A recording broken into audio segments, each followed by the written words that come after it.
Bonsoir à tous, ravi de vous retrouver en cette fin de semaine sur Monaco Info pour votre JT. Voici les titres de ce vendredi 12 juin. Monaco renforce sa politique sociale avec l'adoption de deux lois majeures. D'autres textes ont été approuvés hier lors de la séance publique législative au Conseil national. Nous y reviendrons dans quelques instants. La maison de vie de Fighteds Monaco fête ses 16 ans. Située à Carpentras, cette structure unique dédiée aux personnes vivant avec le VIH est un lieu unique en Europe. Jour J pour le festival de télévision de Monte-Carlo, l'événement s'apprête à recevoir les plus grandes stars du petit écran. Nous rejoindrons sur place le vice-président délégué du festival, Laurent Pionce. Elles ont un rôle vital dans le maintien de notre biodiversité. Les abeilles sont à l'honneur lors des journées Happy Days. Et puis ce soir, vous saurez tout sur la programmation estivale de la mairie de Monaco. Ateliers, concerts, animations, l'agenda sera riche et varié, comme nous l'expliquera notre invité Axel Amalberti Verdino. Et puis l'Orchestre Philharmonique de Monte-Carlo dévoile sa saison 2026-2027, une saison qui marquera 170 ans d'histoire et marquera aussi une nouvelle ère avec une nouvelle directrice musicale et artistique. Plusieurs textes importants ont été adoptés hier soir lors de la séance publique législative du Conseil national, des propositions ou des projets de loi qui portent notamment sur le don d'organes, le handicap ou la réforme de la procédure pénale. Bonsoir Christine Petit-Homel, que faut-il retenir de cette séance ? Oui, une séance publique dense au Conseil national avec plusieurs réformes majeures adoptées en matière sociale, de santé et de justice. 2 textes ont été adoptés à l'unanimité des présents en matière de politique sociale. Le premier concerne la réforme de la loi cadre sur le handicap. 10 ans après son entrée en vigueur, elle est renforcée pour mieux coller aux réalités du terrain. Concrètement, la réforme améliore la prise en charge des coûts liés au handicap au quotidien, renforce l'accompagnement des familles et introduit un changement important, la fin du basculement automatique vers la catégorie vieillesse à 60 ans. Désormais, chaque situation sera réévaluée individuellement afin de mieux tenir compte des parcours de vie. Dans le même esprit, les élus ont adopté la création d'un statut de proche aidant.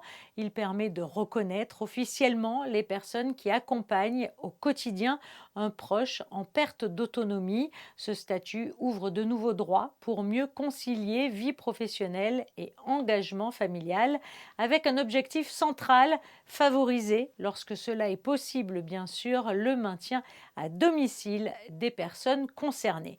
Autre avancée, la réforme du don d'organes post-mortem. Le texte modernise un cadre juridique datant de 1984 en créant un registre national de consentement explicite.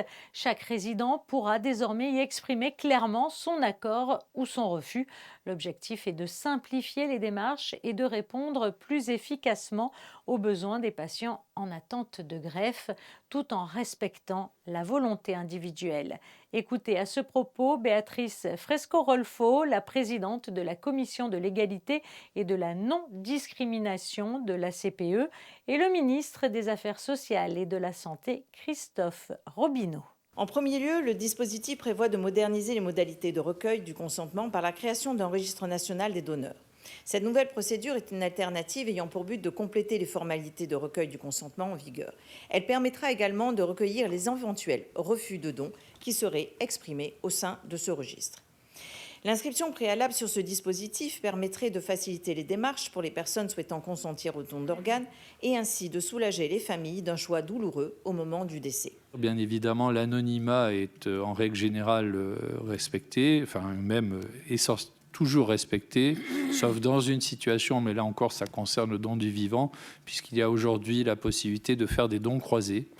Lorsque, au sein d'un couple, les donneurs ne sont pas compatibles et qu'au sein d'un autre couple, on a des donneurs compatibles, on peut à ce moment-là faire des dons croisés, mais évidemment, dans ce cas-là, il ne peut pas y avoir de respect de l'anonymat.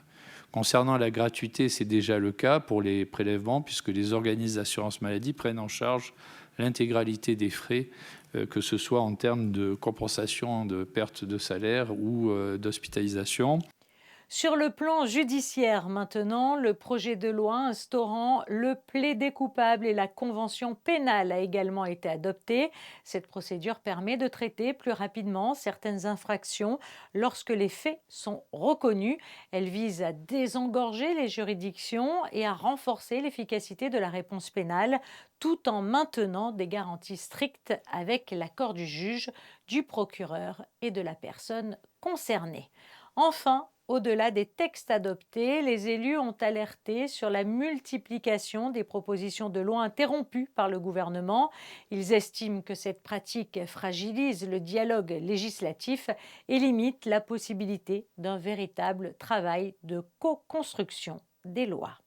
Merci Crescinda. À Carpentras, la maison de vie de Fighteds Monaco célèbre ses 16 ans. Cette structure unique créée par l'association de la princesse Stéphanie accueille et accompagne des personnes vivant avec le VIH dans un cadre propice à la reconstruction personnelle et sociale. Une équipe de Monaco Info s'est rendue dans le Vaucluse aux côtés des équipes de Fighteds pour marquer cet anniversaire. Le reportage sur place de Patricia Navarro et Lionel Bernardi. Le 16e anniversaire de la maison de vie restera comme celui de la poursuite du développement de la structure, avec l'inauguration d'une nouvelle zone, une grande salle accueillant un espace créatif. Ce lieu a été pensé pour permettre aux résidents d'exprimer leurs émotions, de développer leur imagination et de retrouver confiance en eux grâce à des activités artistiques. L'enjeu de la créativité, c'est pas simplement venir s'exprimer sur une toile, c'est pas simplement faire du découpage ou du collage. Non, il y a un vrai sens. Il y a un vrai sens sur l'accompagnement, parce qu'au-delà des pinceaux, au-delà des couleurs, il y a un autre moyen, une autre façon de pouvoir s'exprimer. Et ça permet à des personnes qui, par la parole, par les mots, n'ont pas forcément les facilités de le faire, de s'exprimer d'une manière tout à fait spécifique, qui leur ressemble. Ce projet d'espace créatif n'aurait pas pu voir le jour sans le soutien de partenaires engagés aux côtés de la maison de vie. Parmi eux, la Croix-Rouge monégasque qui a contribué au financement complet de ce nouvel espace dédié à la création et au partage. La Croix-Rouge a participé du moins au financement à hauteur d'environ 60 000 €. Depuis le début d'ailleurs de Fighteds, on a toujours travaillé ensemble. Et les premiers bénéficiaires de cet espace créatif ne cachent pas leur enthousiasme. Pour eux, ces ateliers sont bien plus qu'une simple activité. Ils constituent un véritable levier d'épanouissement personnel. Et ce nouvel espace leur a permis de monter une exposition pour les 16 ans de la maison de vie. Il y a eu quelques appréhensions sur quelques personnes qui ne savaient pas dessiner. Et je pense qu'on a été porté par l'énergie du groupe, où il a émané quelque chose à travers les tableaux qui sont magnifiques, quoi. Et très personnellement, la création, ça m'a fait prendre conscience que ça alimentait l'intuition. Et l'intuition, c'est la voix du cœur. C'est quelque chose de prodigieux, en sachant que la plupart n'avaient jamais tenu un pinceau de leur vie, fait quoi que ce soit à partir de la peinture ou autre. Et là, ça a été une révélation. Ça m'a apporté énormément de choses. Déjà, d'avoir plus confiance en moi. Et j'ai pu exprimer certaines de mes émotions sur ce tableau que je n'aurais jamais cru arriver à faire. On est tous venus de des horizons différents. On s'est posé et on a construit quelque chose ensemble. Et chacun a construit sa personnalité, a montré son travail. Mais quelque part, c'est un travail collectif. Depuis sa création, la maison de vie bénéficie du soutien constant de la présidente fondatrice de Fighteds Monaco, la princesse Stéphanie. Présente pour célébrer ce 16e anniversaire, elle a tenu à saluer le travail accompli par les équipes et les résidents. On a voulu mettre ça à leur disposition et le résultat, là, on a vu l'exposition, c'est incroyable de penser qu'il y a des résidents ici qui n'avaient jamais peint ni exprimé, sont jamais exprimés à travers l'art, et quand on voit ce qu'ils arrivent à faire, c'est incroyable. Cette maison de vie, elle aurait pu aussi s'appeler maison de famille ? Je pense que oui, parce que c'est ce que j'ai voulu dès le départ. Je ne voulais pas faire quelque chose d'aseptisé, dans les normes, comme un peu tout ce que je fais. Et je voulais que ça soit comme si c'était ma propre maison et que j'accueillais les gens chez moi. 16 ans après son ouverture, la maison de vie de Carpentras continue donc d'innover pour améliorer l'accompagnement des personnes vivant avec le VIH. Avec ce nouvel espace créatif, Fightheads Monaco confirme sa volonté de placer l'humain, l'expression de soi et la reconstruction personnelle au cœur de son action. Retour en principauté pour évoquer un autre anniversaire, celui du Festival de télévision de Monte-Carlo. La 65e édition s'ouvre ce soir au Grimaldi Forum. Rejoignons pas très loin du tapis bleu le vice-président délégué du festival, Laurent Pionce. Bonsoir. Bonsoir. Quelle est l'ambiance avant l'ouverture officielle du Festival de télévision de Monte-Carlo? Elle est chaude, elle est très très chaude l'ambiance. Le public est présent. Maintenant on va commencer donc une ouverture magnifique pour cet anniversaire, pour ses 65 ans. C'est toujours un plaisir d'accueillir autant de stars du petit écran à Monaco. Certaines viennent pour la première fois, d'autres sont des habitués. C'est dire leur fidélité à cet événement. Oui, c'est vrai, comme je dis souvent, on est un family event et on a souvent des stars qui souhaitent revenir. Donc on est obligé nous aussi de faire un petit peu entre guillemets des choix. Mais là cette année, je peux dire qu'on a vraiment un parterre de stars exceptionnel avec Christine Scott-Thomas pour la Nymphe de Cristal, Michel Drucker pour la Nymphe d'honneur qui célèbre d'ailleurs lui, comme le festival, c'est 65 ans de carrière.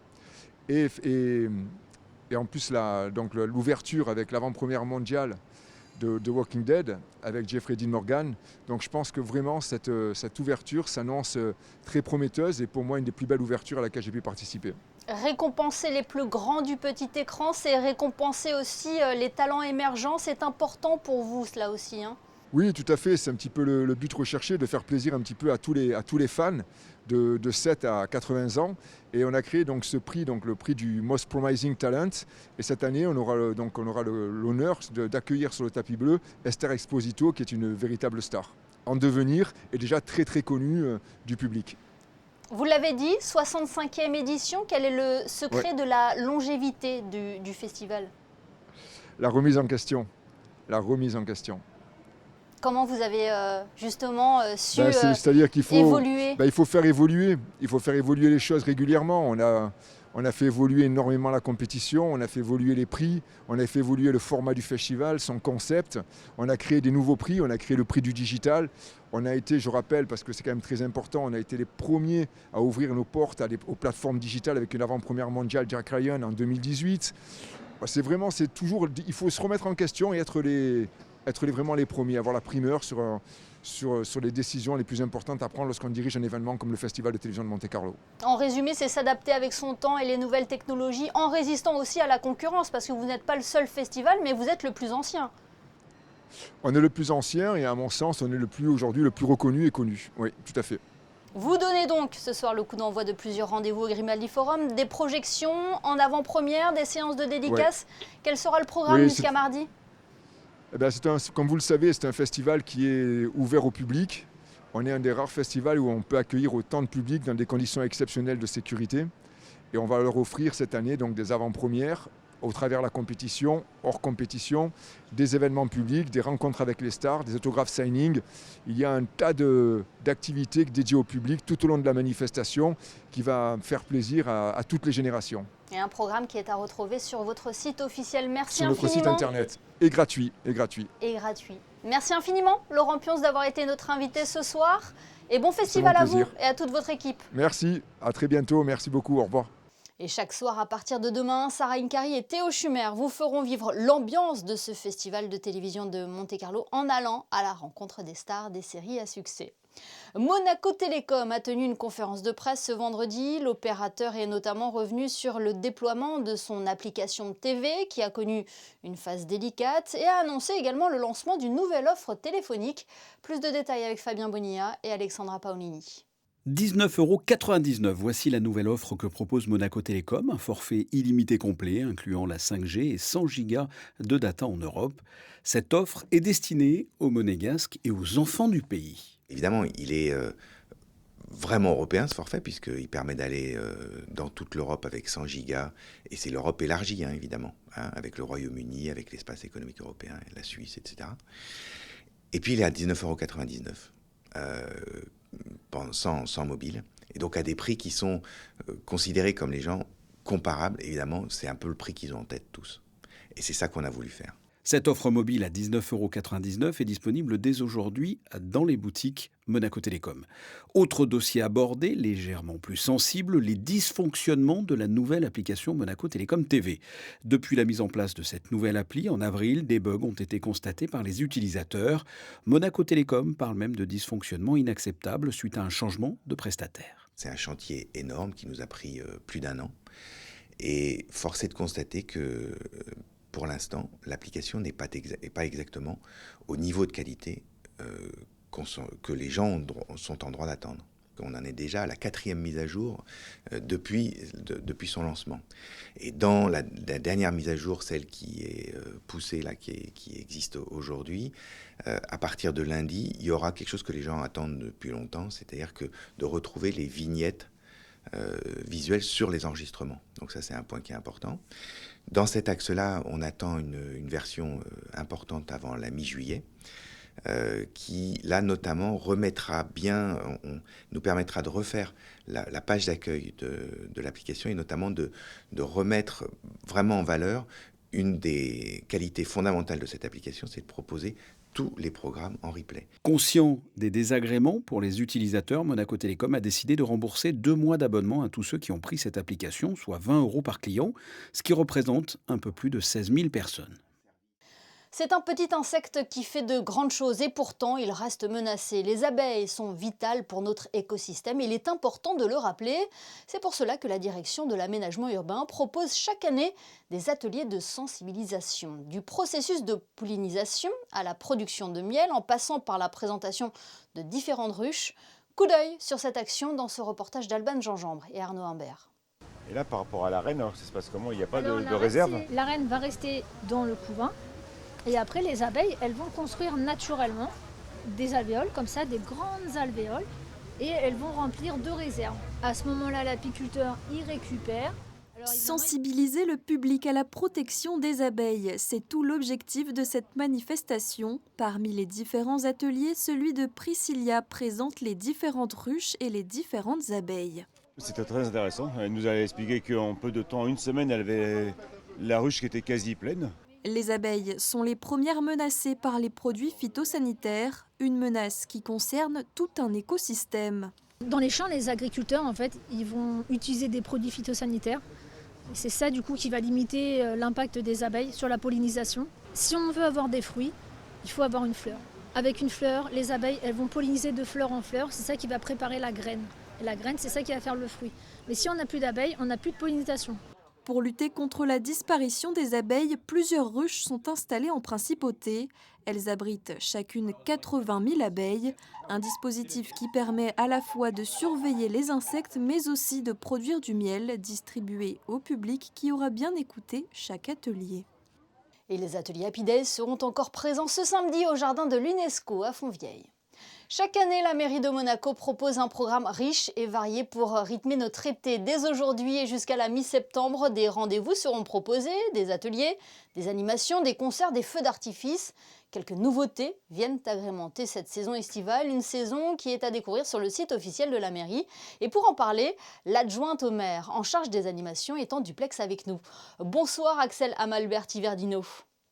Bonsoir Monaco Info. Un été en fête, c'est ainsi qu'est baptisée cette saison estivale de la mairie. Ça donne déjà le ton de notre été à Monaco. En effet, comme chaque année, la mairie de Monaco, conseil communal et le maire, nous avons la joie de proposer une programmation, nous l'espérons, très riche pour les résidents monégasques, mais également pour les visiteurs extérieurs.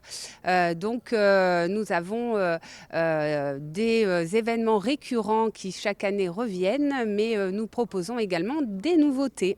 Oui, justement, quelles sont les nouveautés cette année ?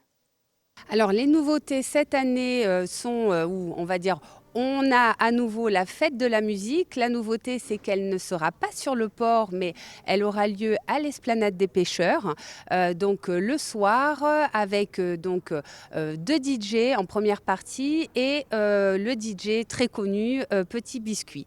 Nous avons de nouveaux groupes, des nouveautés également pour la fête de la musique, un petit peu dans toute la ville.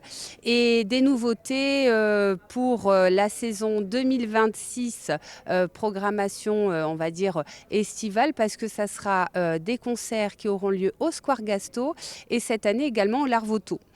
Si on reste sur le Larvoto, étant donné que le port est un peu occupé cet été, nous proposons toujours nos animations estivales avec 2 phases. Je vous invite à aller sur le site de la mairie pour retrouver le programme et les détails parce que nous avons énormément à proposer. Donc sur le port, il y aura toujours donc des attractions qui seront proposées pour les enfants, également des animations sportives. Mais donc la nouveauté, c'est qu'à présent, nous proposons également des petites attractions dans le quartier du Larvoto au niveau de la Rose des Vents. Alors du sport, de la musique, de la culture, des traditions également. Quand on regarde le programme, on se dit qu'il a été réalisé pour tous les publics et toutes les générations. En effet, on essaye vraiment de penser à tout le monde. Et donc l'idée, c'est que les événements soient pour tous les âges et bien sûr, nous le rappelons, gratuits pour le plus grand plaisir de tous.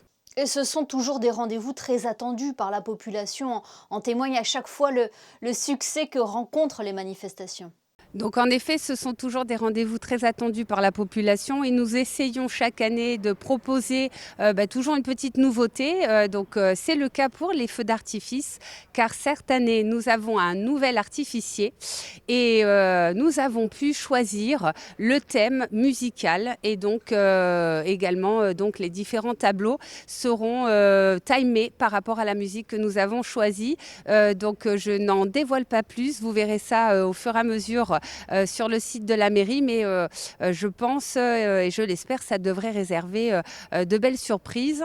Au niveau du feu d'artifice, comme l'indiquait tout à l'heure pendant la conférence de presse, la directrice du jardin exotique a bien indiqué que cette année, depuis la réouverture, il sera possible d'avoir en temps voulu la musique projetée, visible.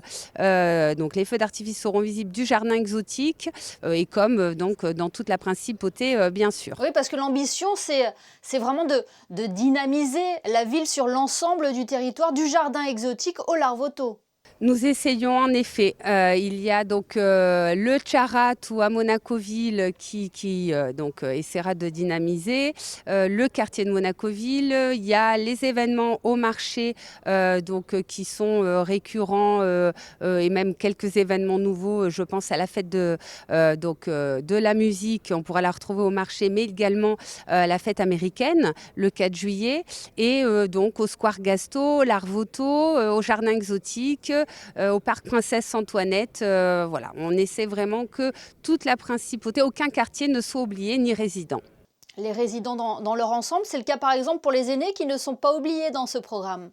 Tout à fait, bien sûr. Les aînés, il y a la Villa Lamartine qui va réouvrir mi-juillet. Beaucoup d'activités qui leur sont proposées, des activités culinaires, également des possibilités d'assister à des ateliers au sein de la médiathèque, mais également dans d'autres endroits de la principauté et des randonnées un peu à l'extérieur de la principauté. Encore une fois, je vous invite à regarder le programme qui sera diffusé et mis en ligne sur le site de la mairie. Oui, le www.mairie.mc. Merci beaucoup, Axel Amalberti-Verdino, d'avoir été notre invité ce soir sur Monaco Info. Merci beaucoup, Monaco Info. Bonne soirée.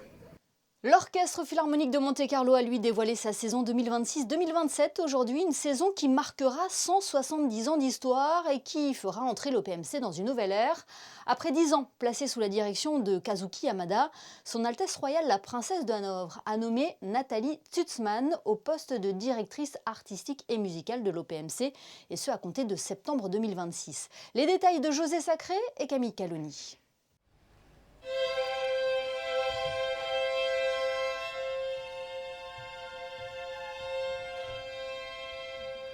Ce vendredi, à l'auditorium Régnier 3, après avoir été accueillis en musique par David Lefebvre et Elisa Kerop, tous deux premiers violoncellistes de l'Orchestre Philharmonique de Monte-Carlo, Les Amis de l'Orchestre Philharmonique, soutien indispensable de la formation tout au long de l'année, et le public fidèle de ces concerts ont découvert le programme de la saison 2026-2027 signé Didier de Cotigny et Kazuki Yamada. Nathalie Sussman, actuellement en répétition au Festival de Bayreuth, prendra la direction de l'Orchestre Philharmonique de Monte-Carlo en septembre prochain. Elle dirigera les concerts du 5 décembre et du 14 mai. C'est Bertrand Demilly qui sera à la baguette de l'ouverture de la saison le 13 septembre avec en soliste Truls Mork dans un programme Dutilleux et Ravel. Suivront de grands chefs comme Laurence Foster, Christian Massé-Laroux, Tom Koopman, Elias Grandi, et des solistes prestigieux, Georges-Louis Prats, Grégory Sokolov, Matthias Görn, Emmanuel Ax, Frank-Peter Zimmermann, Daniel Lozakovitch, Janine Janssen et Alexandre Kantorov, Andreas Scholl et Elina Garanza. L'artiste en résidence cette année sera le pianiste Mao Fujita. Le public retrouvera les très suivis happy hour musicaux, les concerts jeunes publics et familles et les concerts spirituels. C'est possible de vous demander de citer 3 concerts qu'il ne faut absolument pas rater? Mais là, comme ça, sans réfléchir, Marek Janowski, Charles Dutoit, qui nous fait l'honneur de revenir. Qu'est-ce que je pourrais citer comme concert? Les Sextuors de Brahms. Kazuki Yamada et Didier de Cotigny ont été chaleureusement applaudis par l'ensemble des musiciens de l'Orchestre Philharmonique de Monte-Carlo, reconnaissant du travail accompli ensemble depuis 10 ans. Et avant de présenter cette nouvelle saison, l'OPMC sera notamment à Strasbourg en début de semaine prochaine pour donner un concert à l'Opéra national du Rhin dans le cadre de la présidence monégasque du Comité des ministres du Conseil de l'Europe. Musique toujours avec ce cycle de conférences proposées par les amis de l'Orchestre Philharmonique de Monte-Carlo. Des rendez-vous qui promettent de mieux comprendre cette riche histoire d'amour entre la musique et Monaco, mais aussi d'aller à la rencontre de ceux qui font l'OPMC. Le reportage d'Alexandra Pani et Hugo Comasa. Une fois n'est pas coutume, si l'on retrouve ces 3 musiciens de l'Orchestre Philharmonique de Monte-Carlo sur scène ce jour-là, ce n'est pas pour les écouter jouer, mais pour les entendre nous parler de leur amour pour la musique. Les amis de l'OPMC ont mis en place cette série de conférences pour apprendre à mieux connaître les artistes qui se cachent derrière ces instruments. Cette séance termine toute une série de rencontres avec les musiciens de l'Orchestre Philharmonique de Monte-Carlo.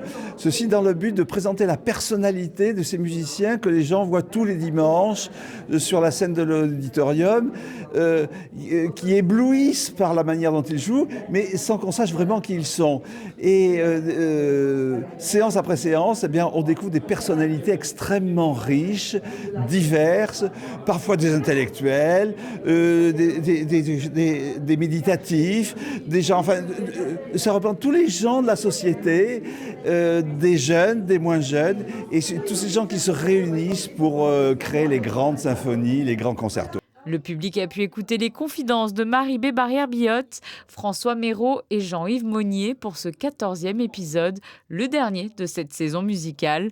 Un public qui semble conquis par ce format. J'étais très intéressée d'abord par l'orchestre, par la formation, l'évolution, etc.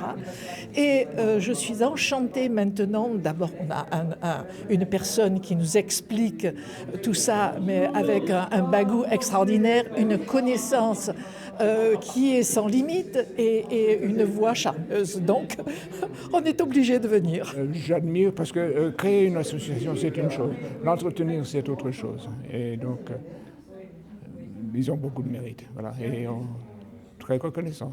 Au nom de mes collègues, mes anciens collègues, mes futurs collègues. Les Amis de l'OPMC est une association qui a pour vocation de soutenir l'Orchestre Philharmonique dans ses projets et de le promouvoir en France et à l'étranger. Mais elle promeut aussi des programmes éducatifs à l'attention de la jeunesse. Si vous êtes sensible vous aussi à ces missions, vous pouvez soutenir ces actions en devenant membre à votre tour. Ce journal est à présent terminé. À suivre les prévisions météo d'Alban Gingembre. Les photos de fin de JT de Frédéric Nébinger vous emmènent ce soir à Carpentras, à la maison de vie de Fighters Monaco. Restez avec nous, on se retrouve dans quelques instants pour votre après JT. À tout de suite.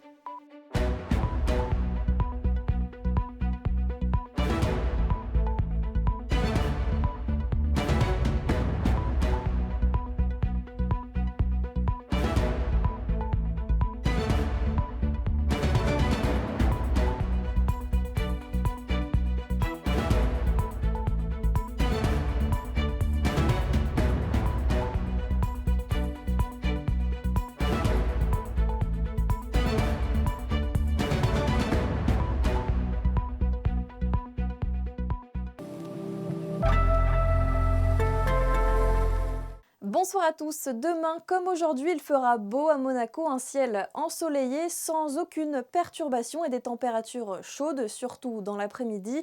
Le thermomètre affichera entre 19 et 26 degrés.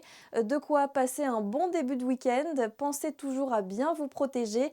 Et le samedi 13 juin, nous fêtons les Antoine.